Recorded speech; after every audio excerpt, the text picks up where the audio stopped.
ನೋಡಿ ಇಲ್ಲಿ ಭಾರತೀಯ ಜನತಾ ನೋಡಿ ಈ ದೇಶದಲ್ಲಿ ನರೇಂದ್ರ ಮೋದಿ ಅವರ ನೇತೃತ್ವದಲ್ಲಿ ಬಹಳ ಒಳ್ಳೆಯ ಕೆಲಸಗಳಾಗ್ತದೆ. ವಿಶ್ವ ಮೆಚ್ಚಿದ ನಾಯಕ ಪ್ರಧಾನಮಂತ್ರಿ ಅವರ ಮಾರ್ಗದರ್ಶನದಲ್ಲಿ ಅಮಿತ್ ಶಾ JP ನಡ್ಡಾರವರ ಮಾರ್ಗದರ್ಶನದಲ್ಲಿ ರಾಜ್ಯದ ಅಧ್ಯಕ್ಷ ವಿಜೇಂದ್ರ ಅಧ್ಯಕ್ಷರಾಗಿ 2 ವರ್ಷ ಯಶಸ್ವಿ ಅಧ್ಯಕ್ಷರಾಗಿ ಸಂಘಟನೆ, ರಾಜ್ಯ ಸರ್ಕಾರದ ವೈಫಲ್ಯ, ಅಗತ್ಯ ವಸ್ತುಗಳ ಬೆಲೆ ಏರಿಕೆ ವಿರುದ್ಧ ರೈತರು ಬೆಳೆದಂಥ ಬೆಳೆಗಳಿಗೆ ಖರೀದಿ ಕೇಂದ್ರ ಪ್ರಾರಂಭ ಮಾಡಬೇಕು, ಹೋರಾಟ, ಪಾದಯಾತ್ರೆ, ಯಶಸ್ವಿ ಅಧ್ಯಕ್ಷರಾಗಿ ಉತ್ತಮವಾದ ಕೆಲಸವನ್ನು ಮಾಡ್ತಿದ್ದಾರೆ.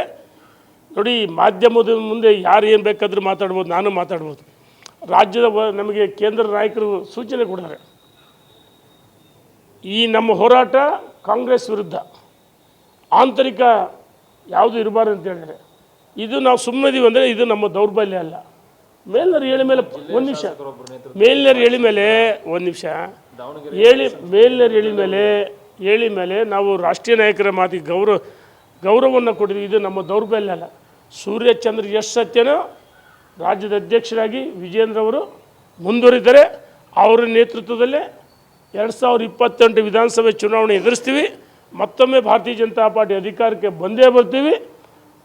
ಏನಾಗಿದೆ, ಅವರ ಕ್ಷೇತ್ರದಲ್ಲಿ ಸಂಘಟನೆ ಇಲ್ಲ, ಸದಸ್ಯತ್ವ ಅಭಿಯಾನ ಇಲ್ಲ, ಮನ್ ಕಿ ಬಾತ್ ವೀಕ್ಷಣೆ ಇಲ್ಲ, ಅಥವಾ ಪೂರ್ತಿ ಬಿಗ್ ಜೀರೋ.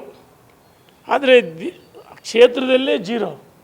ದಿಲ್ಲಿಗೆ ಹೋಗಿ ಹಣ ಇದೆ ಅಂತೇಳಿ ಫ್ಲೈಟ್ ಟಿಕೆಟ್ ಮಾಡಿಸಿ ದಿಲ್ಲಿಗೆ ಹೋಗಿ ಚಾ ಕುಡಿ ಯಾವ ರಾಷ್ಟ್ರೀಯ ನಾಯಕರಿಗೂ ಸಮಯ ಕೊಟ್ಟಿಲ್ಲ.